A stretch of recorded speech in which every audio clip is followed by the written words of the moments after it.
Հայաստանի պատմության ամենախայտառակ ղեկավարը, որը հայտնի է իր ստերով, ասել է, որ իր չընտրվելու դեպքում սեպտեմբերին պատերազմ է լինելու, կործանարար հետևանքներով։ Սեփական ժողովրդին արդեն որորդ անգամ պատերազմով սպառնացող այս ստահակին հակադարձենք նախ այն հանգամանքով,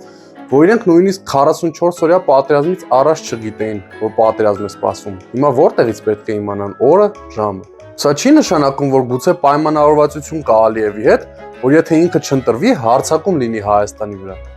Նիկոլ, դու նույն բաները 2021 թվականին էիր ասում, թե այլևս պատերազմ չի լինելու, մտնում են խաղաղության խաչմերուկ։ Բա ինչպես եղավ, որ Արցախը կորցրեցինք, որ դու դարձար միակ ղեկավարը, ով ճանաչեց այն Ադրբեջանի կազմում։ Հեն այ ուժեղ տղա։ Դե քո մասնագիտացումը առանց պատերազմների հանձնելն է։ Առանց պատերազմի հանձնեցիր Գորիս-Կապան ճանապարհը, Տավուշի գյուղերն ու Զանգեզուրի միջանցքը։ Հիմա էլ ուզում ես վերընտրվել, որպեսզի շարունակես Հայաստանին մաս-մաս հանձնումը։